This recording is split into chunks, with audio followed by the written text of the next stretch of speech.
여러분 사는 게 행복하십니까? 네. 너무 뜬금없이 갑자기 들어온 질문이죠. 아직 인생을 반도 안 산 사람이 던지기에는 너무 주제넘은 질문 같기도 합니다. 네. 최근 몇 차례 장례를 다녀왔습니다. 그 중에는 제가 개인적으로 알고 지냈던 분의 장례도 있었습니다. 오랜 시간 여러 번의 암투명을 하시면서 그거 결국에는 이제 하나님의 부르심을 입게 되셨습니다. 그러한 여러 차례의 장례들과 현실을 바라보면서 참 인생을 다시 한 번 더 되돌아보고 생각하는 시간을 가지게 되었습니다. 고통과 괴로움이라는 것은 인간이 살아가는 것에 있어서 불가피한 것입니다. 에리 캐스트너라는 독일의 한 학자가 있는데요, 이 사람은 임신과 장례식 사이에는 괴로움뿐이다 라고 이야기하기도 했습니다. 태어나서 죽는 순간까지 그 사이가 모두가 다 괴로움밖에 없다라는 이야기입니다. 그러면서 이것이 운명이라고 이야기하였습니다. 운명, 피할 수 없다라는 것이죠. 고통을 피할 수 없다라는 것입니다. 이러한 운명은 누구 한 사람에게만 적용되는 것이 아닙니다. 고통은 모든 사람에게 어느 순간에나 모든 영역에서 나타납니다. 감정적인 괴로움도 있고요, 육체적인 고통도 많이 겪고 있습니다. 또 최근에는 정신적인 피해도 늘어가고 있습니다. 이런 상황 속에서 개인적인 일이나 때로는 사회 구조 속에서 우리는 늘 핍박과 고통 아래, 그늘 아래 있습니다. 이것이 우리가 살아가는 데 있어서 피할 수 없는 운명이라고 하는 것이죠. 어떤 이들은 이렇게 이야기하기도 합니다. 괴로움은 잠깐일 뿐 즐거움은 영원하다라고 이야기하지만 실상 우리가 살아가는 데 있어서는 고통이 영원하고 그 안에서 잠깐의 즐거움을 찾아 나가면서 버티는 것 같습니다. 그럼에도 불구하고 세상에서는 개똥밭에 굴려도 어디가 낫다 그러죠? 이승이 낫다 그러죠. 그런 속담처럼 세상에서는 그래도 이 세상에서 사는 것이 낫다라고 이야기하지만 사실 우리 같은 그리스도인들에게는 그렇지 않습니다. 많은 그리스도인들은 이 땅의 괴로움 안에 억눌릴수록 더더욱 천국을 소망하며 이 세상에서 벗어나는 날만을 소망합니다. 죄로 인해 고통지고 얼룩진 이 세상은 잠깐 내가 거류하는 곳일 뿐, 나는 나그네와 같은 삶이니 나는 다시 저 본향으로 돌아갈 날만을 고대한다라는 그러한 자세로 이 세상을 살아간다라고 하는 것이죠. 때문에 우리는 이런 복음성가의 고백을 통해서 은혜를 받습니다. 잘 아시는 복음성가인데요, 죄 많은 이 세상은 내 집 아니네, 내 모든 보안은 저 하늘에 있네, 저 천국 문을 열고 나를 부르네, 나는 이 세상에 정들 수 없도다. 저 천국 없으면 나는 어떻게 하나, 저 천국 문을 열고 나를 부르네, 나는 이 세상에 정들 수 없도다. 아멘이십니까? 네. 우리의 삶이 고단하고 참 삶이 괴로울수록 참 많이 위로가 되는 찬양입니다. 그런데 정말로 이러한 찬양의 고백이 고통 많은 이 세상을 살아가는 데 있어서 우리에게 적절한 해답이 될 수 있을까요? 정말로 저 천국만을 바라보며 이 땅에서는 그냥 괴롭게 살아가는 것이라고 하는 것이 삶이라고 한다면 하나님은 굳이 왜 우리를 이 땅에 고통스러운 세상 속에서 살아가게 하신 것일까요? 이 세상은 내 집이 아니라며 정도 붙이지 않고 빨리 천국에 가는 것만이 소망이다 라고 하며 허망하게 그저 앉아서 하루하루를 버티고 보내는 것만이 삶이라고 한다면 그것은 하나님께서 원하시는 삶은 아닐 것입니다. 그렇다면 하나님께서는 이 죄 많고 고통 많은 세상에서 우리가 어떤 자세로, 어떤 마음으로 살아가기를 원하실까요? 과연 우리는 이 땅에서 살면서 어떻게 우리의 신앙을 고백해야 할까요? 잠시 저를 같이 따라해 주시면 감사하겠습니다. 죄 많은 이 세상도 잠깐의 내 집입니다. 네, 말씀을 통하여 이 땅을 살아가는 우리의 삶의 자세와 고백을 같이 살펴보기를 원합니다. 먼저는 우리는 이 땅을 살아가는 동안 거짓 선지자들이 주는 헛된 소망을 경계해야 합니다. 말씀의 배경을 잠시 살펴보시면 남유다가 하나님을 떠나 범죄하자 하나님은 그들을 향하여 심판의 메시지를 선포하셨습니다. 그들이 있던 땅에서 쫓겨나서 바벨론의 포로로 잡혀가게 된다는 것이 하나님의 메시지였습니다. 더불어서 하나님은 그와 동시에 70년이 지나면 다시 그 고향 땅으로 돌아오게 하신다라는 회복의 메시지도 함께 주셨습니다. 그런데 그럼에도 불구하고 유다 백성들이 하나님의 경고를 어기고 여전히 돌아오지 않자 마침내 하나님은 바벨론을 일으키셔서 그들을 사로잡으시고 포로로 끌려가게 만드셨습니다. 그렇게 1차, 2차 포로가 바벨론으로 잡혀갔습니다. 예레미야 27장에서 29장까지의 말씀에서는 선지자 예레미야는 바벨론의 포로로 잡혀간 유다 백성들을 향하여 편지를 쓰고 있습니다. 편지의 목적은 그들에게 경고하고 권면하며 위로를 전하기 위함이었습니다. 특별히 예레미야는 거짓 선지자들의 가르침을 경계하라고 주의하였습니다. 예레미야 27장 8절의 말씀에서 보시면 하나님은 예레미야를 통하여 이스라엘이 바벨론 왕의 멍에를 메고 그를 섬겨야 한다라고 말씀하셨고, 또한 27장 17절의 말씀에서는 바벨론 왕을 섬기는 나라가 살 것이다 라고 말씀하셨습니다. 그런데 바로 뒤에 28장의 말씀을 보시면 한 명의 거짓 선지자가 나타나는데 그 이름은 하나냐라는 거짓 선지자였습니다. 하나님은 바벨론 왕의 멍에를 치라고 말씀하셨지만 그는 하나님이 바벨론 왕의 멍에를 꺾으셨다 라고 반대로 이야기하며 오히려 빼앗긴 성전의 기구들도 다시 돌아오게 할 것이라고 거짓 희망의 메시지를 계속해서 선포하였습니다.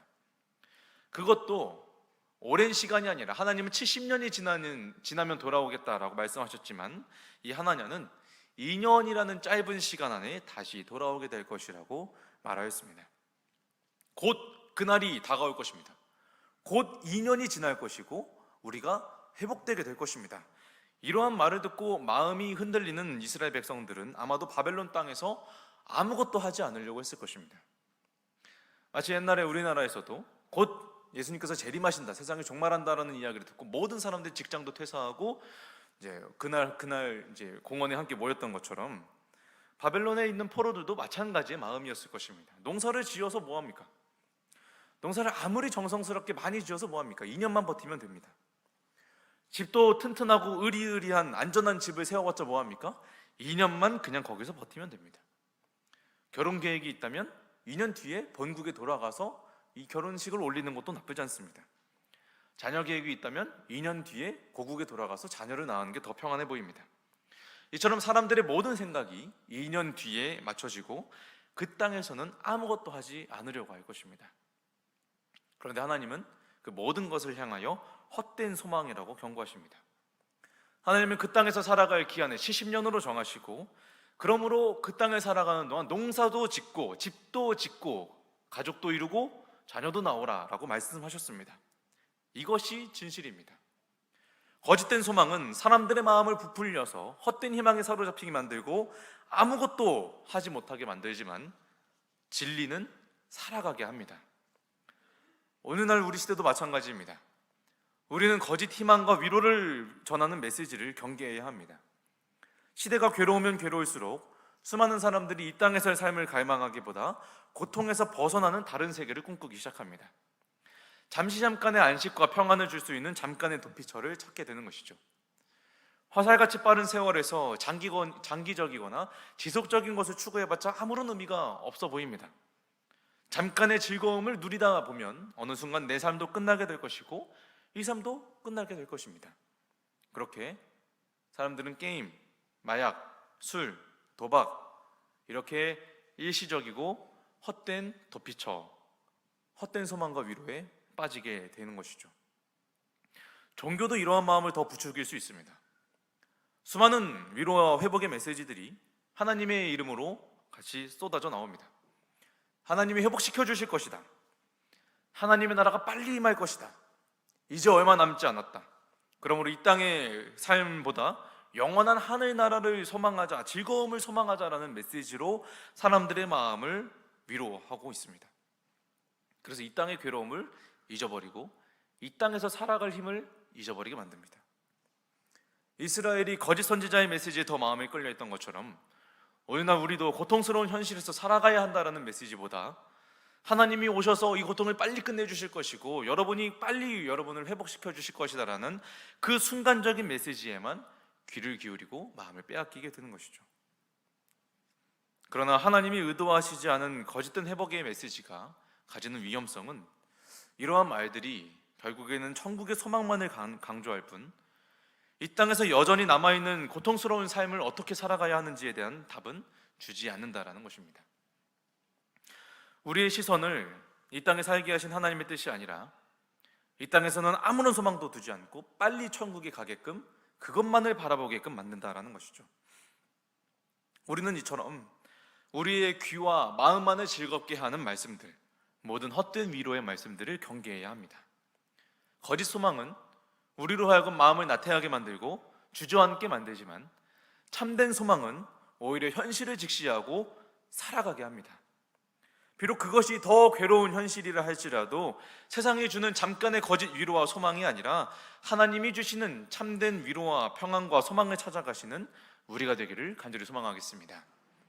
그렇다면 이러한 거짓 가르침을 경계하고 죄 많은 이 땅에서 하나님이 우리에게 원하시는 것은 무엇일까요? 그것은 죄로 인하여 오염되고 고통 많은 이 세상도 잠깐의 내 집으로 여기며 거주하는 것입니다. 우리 5절에서 6절의 말씀을 같이 한번 읽도록 하겠습니다. 5절에서 6절입니다. 너희는 집을 짓고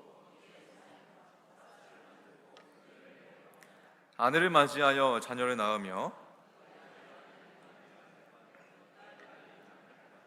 그들로 자녀를 낳게 하여 너희가 거기에서 번성하고 줄어들지 아니하게 하라. 아멘. 하나님도 믿지 않는 이방 땅에서 포로로 잡혀간 이스라엘 백성들을 향하여 거기서 집을 짓고 농사를 짓고 그 소산을 먹도록 하시고 결혼하여 자녀를 낳으며 번성하게끔 하십니다.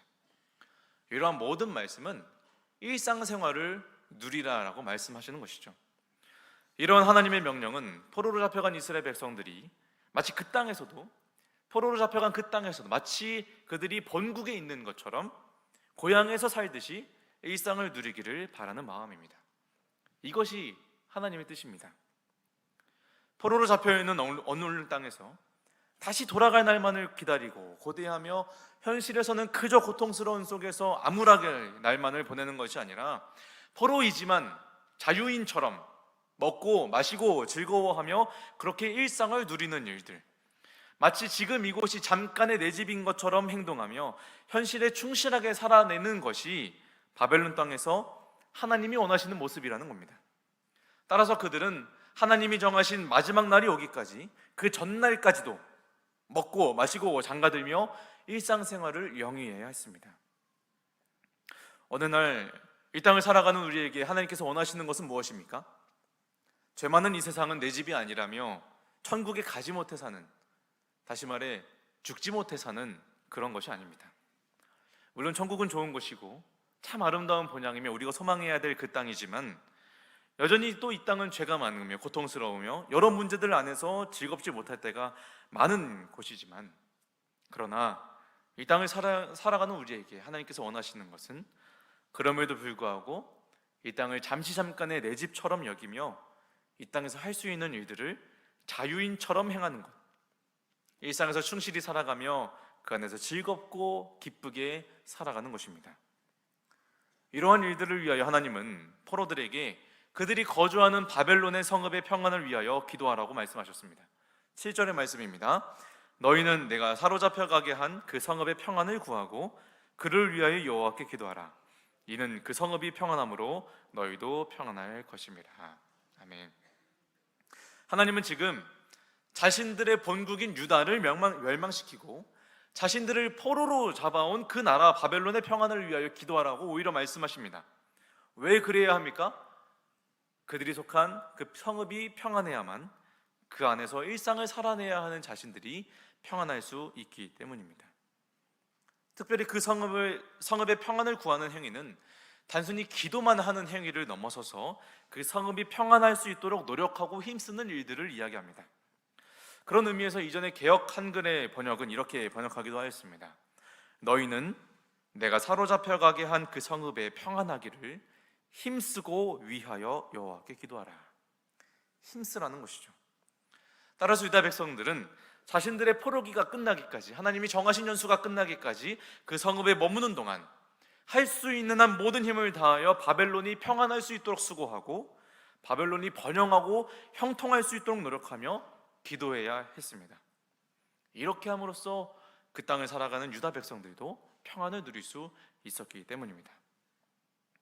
때때로 그리스도인들은 돌아갈 본향 천국이 있으니 이 세상이 어떻게 되든 나와는 상관없다는 그런 염세주의적인 태도를 가질 때가 있습니다. 그러나 그런 것은 하나님이 원하시는 모습은 아닙니다. 하나님은 우리가 이 땅에 살아가는 동안 이 땅에서 주는 일상의 즐거움을 누리기를 원하셨고, 우리는 이를 위하여 이 땅이 평안하고 번영하도록 기도할 뿐만 아니라 힘써 노력해야 한다라고 말씀하십니다.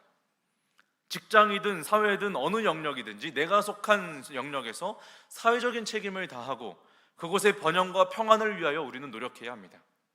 내 일터도 잠깐의 내 집처럼 여기며 그곳이 잘 되도록 하는 것이 올바른 신앙인의 자세입니다. 내가 속한 나라를 내 집처럼 여기며 내 고국으로 여기며 우리나라가 잘 되도록 기도하고 힘쓰는 것이 올바른 그리스도인의 모습입니다. 그럴 때 하나님께서 명령하신 대로 주어진 날 동안 주어진 땅에서 평안하게 살아갈 수 있기 때문입니다. 바라기는 죄 많은 이 세상을 벗어나기에만 급급하게 살아가는 것이 아니라 이 땅도 잠깐의 내 집처럼 여기며 이 땅을 살아가는 날 동안 하나님이 명령하신 일상의 평안과 유익들을 누리기를 힘쓰는 우리가 되기를 소망합니다. 마지막 셋째로, 우리는 그럼에도 불구하고 돌아갈 본향을 소망하며 살아야 합니다. 우리가 한 가지 잊지 말아야 하는 사실은 이 땅이 아무리 내 집이라 할지라도 이 집은 잠깐의 내 집이지 영원히 살 곳은 아니라는 말입니다. 하나님은 포로들을 향하여 그 땅에서 먹고 마시며 번영하며 즐거움을 누리며 기쁘게 살아가되 그 기한을 정해두셔서 70년이 지나면 다시 유다 땅으로 돌아오게 하신다라고 말씀하셨습니다. 우리 29장 10절의 말씀을 같이 읽겠습니다. 여호와께서 이와 같이 말씀하시니라.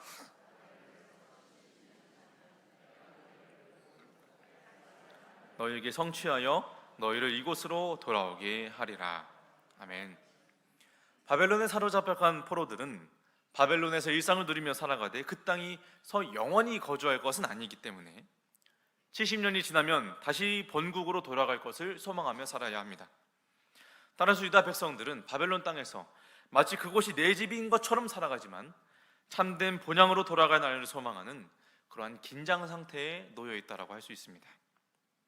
그리고 그러한 긴장 속에서 그들은 바벨론을 본향으로 두고 살아가는 이방 사람들과는 다른 삶을, 구별된 삶을 살아갈 것이 요구됩니다. 바벨론에 살지만 바벨론 사람들과는 다른 삶을 살아가는 것이죠. 이방 사람들은 그 바벨론 땅이 본향이고 고향이기 때문에 거기서 평생을 살 것이기에 거기에 재물을 쌓고 거기에 소망을 두고 살아갑니다. 우상을 숭배하고 하나님이 없는 것처럼 살아갑니다. 그러나 하나님의 백성이 비록 그들 안에서 살아간다 할지라도 그들과 같아서는 안 된다는 것이죠. 이스라엘 백성들은 그 안에서 하나님을 기쁘시게 하는 방법으로 그들과는 다르게 포로 생활을 견뎌내야 합니다. 오늘날 우리가 이 땅에서 살아가며 일상을 누리며 기쁘게 살아가긴 하지만 분명하게 이 땅은 영원한 우리의 본향은 아닙니다. 더 나은 본향을 향한 소망, 때가 되면 하나님께서 나를 그 천국에 들어가게 하시겠다는 소망을 가지고 우리는 살아가야 합니다. 그러한 소망을 붙잡고 우리는 이 땅의 사람들, 여기가 본향인 사람들과는 다른 구별된 방식으로 살아가야 한다는 것이죠. 이 세상은 잠깐의 내 집이지만 우리의 소망은 저 본향에 있습니다. 사람은 무엇을 바라보느냐에 따라 삶의 태도와 자세가 달라집니다. 우리의 소망이 저 본향에 있다면 우리는 이 땅을 어떻게 살아가야 할까요? 우리는 이 땅이, 내가 가진 것들이, 내 집이 사라질 것인 줄을 알고 살아가야 한다는 것이죠. 이것을 이제 전셋집에 비유해 볼 수 있을 것 같습니다. 어느 날 주거 형태가 대부분 매매보다는 이제 전세로 바뀌긴 했습니다. 그렇지만 전셋집을 자기 소유로 여기며 살아가는 사람은 없을 것입니다. 그렇죠? 계약 기간 동안 몇 년을 계약하든 그 안에서 마치 내 집처럼 정성스럽게 꾸미고 집을 아름답게 꾸미고 온갖 가구를 들여놓고 그 안에서 일상을 살아내며 아이도 낳고 가정도 이루며 살아갑니다. 전셋집이라 할지라도 친구들을 불러다가 내가 집주인인 것처럼 행동하며 내 집이라고 소개하고 그렇게 살아갑니다. 그런데 그런다고 할지라도 전셋집을 평생의 내 집이라고 생각하며 살아가는 사람은 없습니다. 계약이 끝나면 언제라도 이 집을 비우고 이사 갈 수 있겠다라는 생각을 가지고 살아가죠. 우리가 살아가는 삶의 태도도 딱 이런 전셋집과 같은 것 같습니다. 세상의 사람들, 여기가 본향인 사람들, 여기를 매매해서 자기 집처럼 살아가는 사람들은 여기서 재물을 쌓고 욕심을 부리며 집착하며 살아갑니다. 그런데 우리는 이 땅에서 돈을 벌지만 이 땅에 재물을 쌓아놓지는 않습니다. 이 땅에서 삶을 영위하며 직장을 살아내지만 이 땅에 집착하진 않습니다. 우리의 삶을 행복한 기업과 즐거운 추억으로 아름답게 꾸미고 이 안에서 참 평안과 즐거움을 누리며 살아가기 위해서 노력하지만 그런다고 할지라도 이 땅의 삶에 집착하진 않습니다. 열심히 하루하루를 살아가지만 일용할 양식이 주어진 것에 감사하고 언제라도 주님이 부르면 이 땅을 포기하고 버리고 가겠다라는 마음이 우리 가운데 있어야 하는 것이죠. 바라기는 우리가 이 땅에 살지만 이 땅의 다른 방식으로 살아가며 여기가 끝이 아니라 더 나은 본향을 향해 가는 천국 백성들로 살아가시기를 간절히 소망하겠습니다. 이제 말씀을 마치려 합니다. 고통 많은 죄악된 이 세상을 살아가는 것이 그 자체로 우리에게 고달픈 현실일 수는 있습니다. 마치 포로로 잡혀간 유다 백성들처럼 말이죠. 그러나 하나님이 바벨론 포로들에게 말씀하신 것처럼 오늘 우리에게도 말씀하시는 것은 이 땅에서 살아가는 것은 하나님께서 정하신 일이라고 하는 것입니다. 그러므로 우리는 하나님이 정하신 연수대로 이 땅에서 살아가지만 고통스럽게 하루하루를 버티며 살아가는 것이 아니라 이곳에서 하나님이 허락하신 일상과 평안과 기쁨을 누리며 살아가야 합니다. 그러나 우리는 이 땅에서 영원히 살 사람들이 아니기 때문에 그날의 본향으로 돌아갈 날을 소망을 품고 구별된 거룩한 천국 백성들로 살아가야 하는 것입니다. 이제 하나님은 이 땅에 살아가는 우리 모두에게 거짓 선지자들처럼 헛된 소망이 아닌 참된 소망의 메시지를 주십니다. 우리 마지막으로 29장 11절의 말씀을 함께 읽도록 하겠습니다. 여호와의 말씀이니라 너희를 향한 나의 생각을 내가 아나니 평안이요 재앙이 아니니라 너희에게 미래와 희망을 주는 것이니라. 아멘. 이러한 평안의 소망을 품고 잠시 이 땅의 삶을, 이 땅의 내 집을 살아가는 우리 모든 성도님들이 되시기를 간절히 소망합니다. 기도하시겠습니다.